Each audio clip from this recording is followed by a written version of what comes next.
and it goes into the oven. There it is. Now you can see it going around in there. See, now we're at sort of bread minus 31 here, and already there's some action going on in there. I'm looking at it now and wondering maybe I should have cut it a little more deeply. It's easy to cut too shallowly. The cut is important.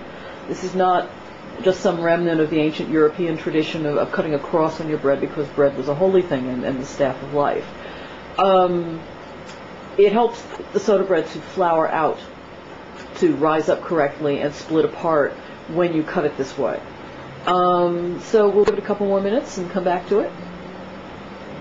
So now we're at sort of bread minus 25, and again it continues to rise. It's splitting nicely down the place where it's been cut. It's going to be a while before it starts to get brown yet, though. So here we are at sort of bread minus 17, and it's rising nicely. Don't be panic-stricken if your bread does not go up like a rocket. Ideally, this bread comes up at a little more leisurely speed than some yeast-based breads might do. Do not increase the heat to try to make it rise faster, because routinely that toughens the crust and leaves you with yet another hockey puck. So here we are at about bread minus 11 and a half, and it's coming up nicely still. Look at the way the edges are though. They're not as deeply cut as they might have been. I think maybe I could have cut that one a little more deeply. But every time's an adventure. Okay, here we are at bread minus 8, and it's beginning to take some color now. You don't want your soda bread to get too dark brown. When you see it in the bakeries here, you tend to get sort of a light mocha color, sort of cafe au lait color. It'll be more obvious when we make the farl, and you don't actually have the little grainy window of the fan oven between you and what you're seeing here. So we're about bread minus 4 here. It continues to take on a bit of color. Something else that should be mentioned just in passing, if your bread doesn't rise the way you like it, really don't be tempted to put in extra bread soda, extra bicarbonated soda.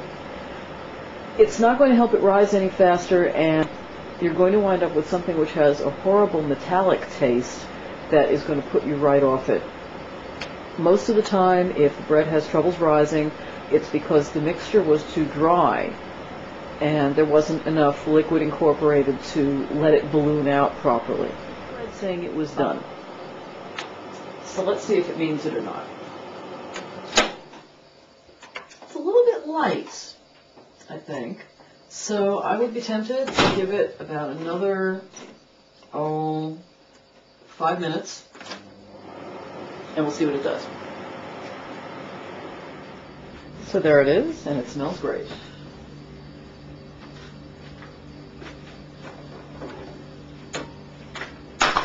As everything falls down.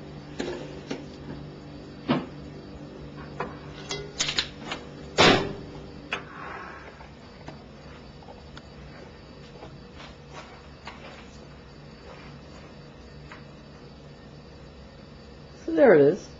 Not too bad. That sort of wiggly outside coating, outside crust, is perfectly normal for these. That's a nice loaf.